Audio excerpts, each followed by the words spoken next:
can we turn to talk about your garden here? Yes. So lovely to meet you again. I start by congratulating you on winning 2 medals with one garden. I think even by your standards, isn't that pretty good? Yeah, pretty good, yeah. Secondly, I congratulate the RHS because I think that sanctuaries is a really good theme. And thirdly, I congratulate the Bible Society for sponsoring a garden. And I want to come back to that later. So what I thought the best thing to do would be to ask about your garden and then to go on to talk about sanctuaries in general. So did the RHS say what they meant by a sanctuary?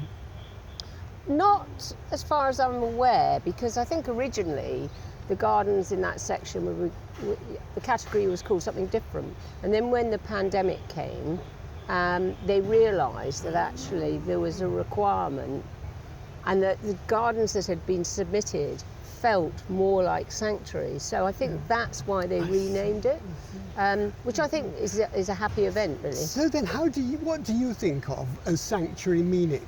I'm thinking particularly because it's got both a religious meaning and what do you call it, a lay meaning. Yeah, for me, sanctuary is one of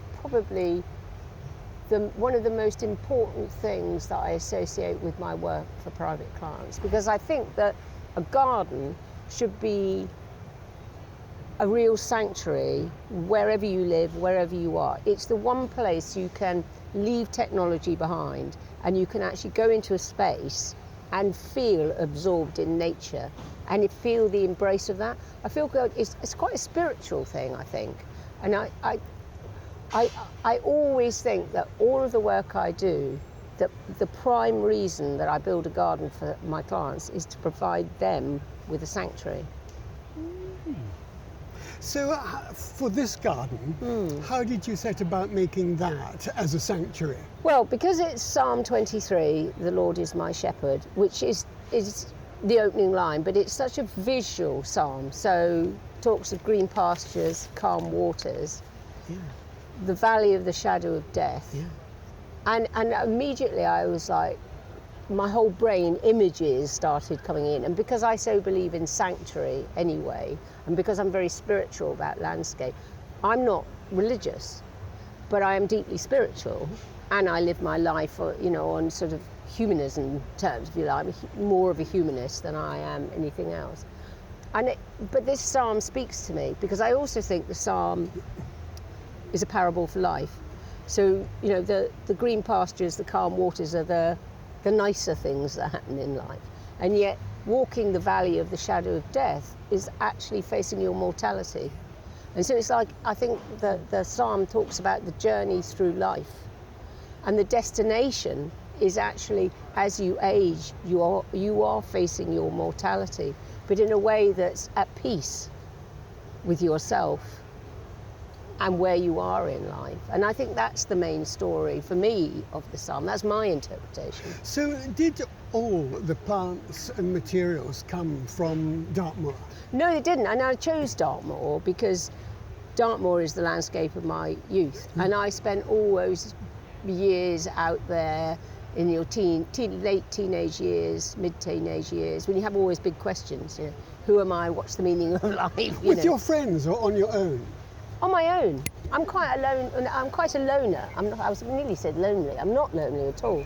But I'm happiest in a situation where small groups or one-on-one. I've never been a big social person. I mean, I can party like, everybody else hopefully can as well. But my natural inclination is more solitary. Always has been, actually.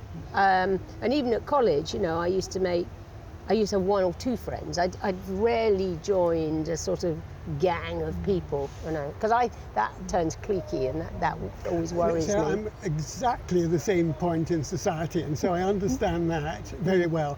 And you told me before that you share with me a dislike of the telephone, and Yes. I wonder if that's connected. Yeah, no, probably, and it's still the horror. Presumably there's no telephone in your sanctuary garden here. Certainly not. Certainly not. Certainly not.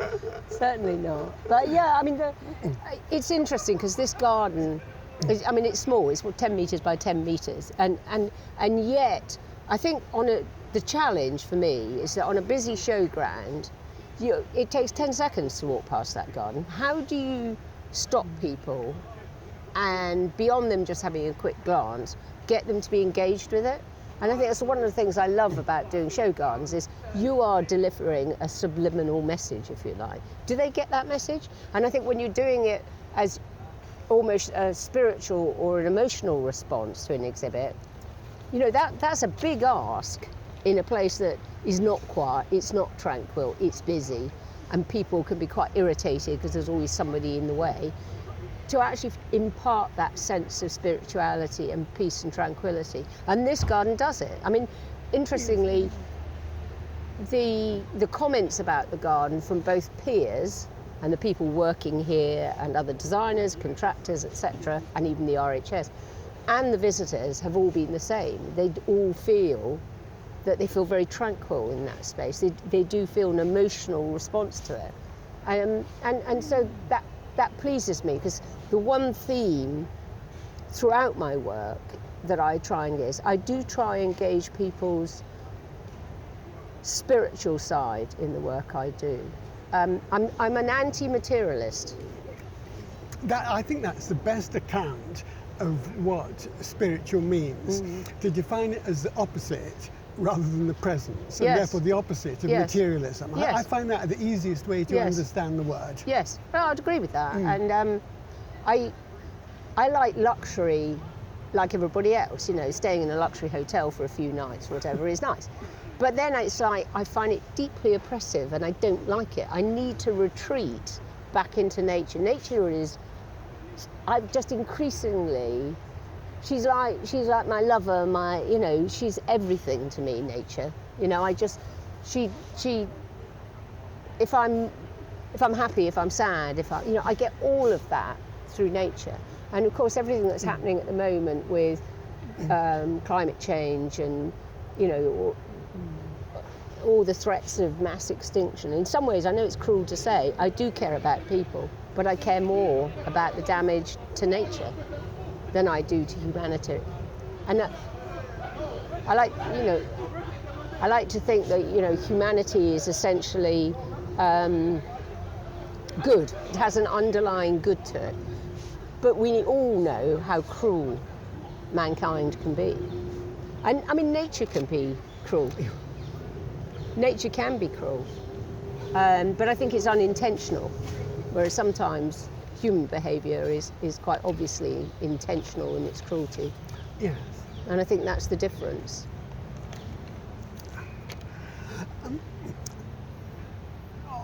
Getting back to the word sanctuary, I was puzzled about it for most of my life, but when I started investigating garden history, I came to find the real meaning of the term, which is a sacred place. It's the same etymological root as sacred. And sacred meant set apart.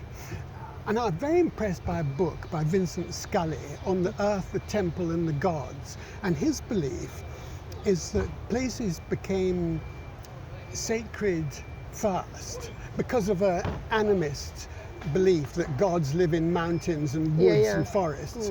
And then the temple came later. But the landscape being sacred came first. And I was reminded of that. I watched the BBC's clip of you on Dartmoor and going to the tour, because that really looks like a sacred site. In fact, at first glance, you'd actually think it was a megalithic tomb. And so that means the parallelism of the works of nature and the works of man is very, very close. Well, I mean, interestingly, I've always felt that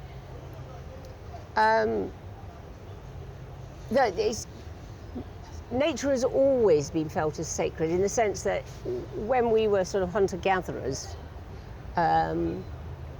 everything was about nature, wasn't it? I mean, it's protectionism, it's survival, it's edible, it's everything to do with life. And so nature is bound to be sacred to them, because there is no answer. I mean, surely nature, why does the sun rise every morning?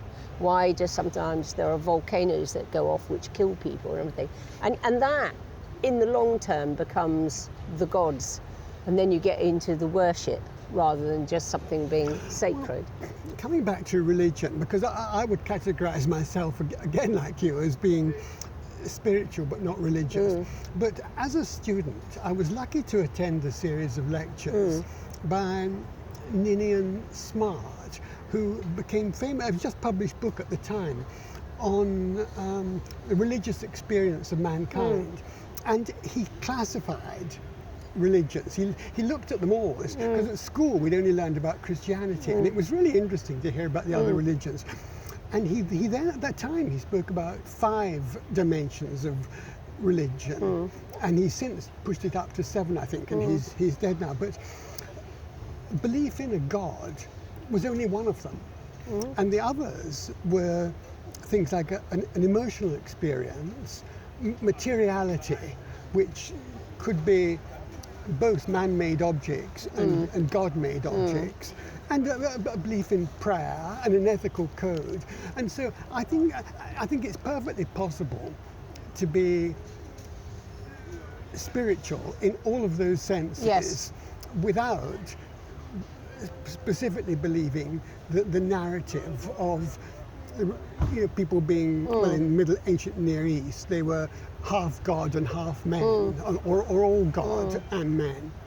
So I don't think we really need to exclude ourselves from being religious, because that's only one of the 7 dimensions of religion. No, I would agree with that. And in many ways I find that I sometimes think I am religious, but I'm not a believer in some rules. Some finite being up there who's in control. I think if you're talking about a God, it may be a spirit, and that could be in us.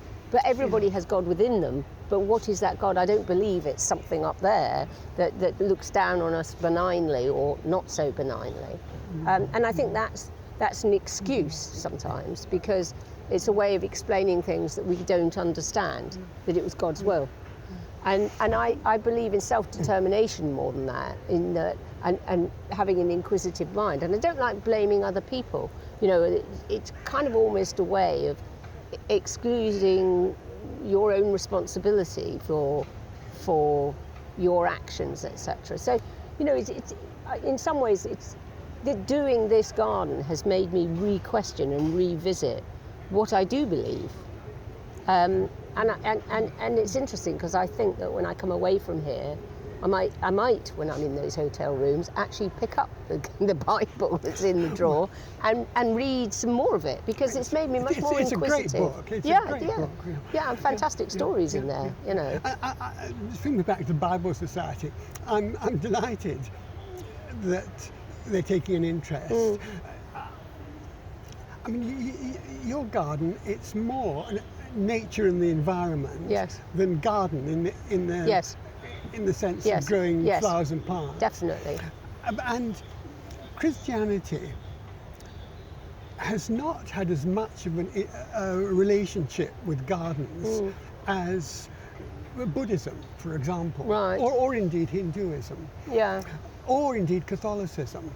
But what it has had is very important. I mean, the cloister garths, I think, are absolutely wonderful spaces, although they shouldn't be mowing the grass. My theory is that they were originally wildflower meadows. They used to get the turf from water meadows and tramp it in, and I think they've spoiled them by mowing the grass. Absolutely. And also the belief in it being good to work with your own hands, which was very much in the monastic system and in the rule of St. Benedict. And so I'd like to see Christianity becoming more engaged with gardeners. I think it would be good for Christianity and good for the gardeners as well. Yeah, I think so. And I mean, one of the reasons the Bible Society are here is to launch their own campaign for community gardens. And so they're really keen that, to start with, it was more about perhaps utilising space around churches in a way that could allow non-religious people to experience the church without having to go in it. They could come and they would be welcome. They're welcome in the church as well. But that it's a community church, and that doesn't just mean going in to pray. And I do agree that, I think everybody agrees, especially after the pandemic, that we all know that getting your hands dirty and being close to nature is healing. That's what St. Benedict thought. He wanted the brothers and the sisters as well, I imagine, to toil, just as Adam toiled. The sweat of their brow. It's a bit of a pun, but it keeps you grounded. It keeps you real, doesn't it? Yes. And I think the more people, and I think the pandemic, less the pandemic, the lockdowns, where people have been isolated, and they've really felt a need to get back out into nature, even if they're not really nature lovers, but they felt this need, and it's that connection. And I think when you isolate somebody like that for a period of time, you're isolating them from their habitat as much as their human habitat, but their physical world habitat, and they suddenly realise how important that is to them. And I think community gardens are so important in cities because they break down isolation. They give people, it builds communities because you build a common interest. It's also about self-determination. It takes away feeling of helplessness, that you don't, you have nobody listens to you, or individuals don't matter. You can grow some of your own food. All of that kind of thing is really, really important. But focusing on gardens, I think since the Bible Society has asked you to do a garden, which I see as environmental and nature, I'd like to recommend to them, if I can do it like this, to do another garden which focuses on gardens. And for that, instead of the 23rd Psalm, I'd like to recommend the Song of Songs, which was described as, I couldn't find the reference last night, but described as the most beautiful and most erotic poem that has ever been written. And so I brought one quotation from it for you. Good. I'm excited. Bring it on.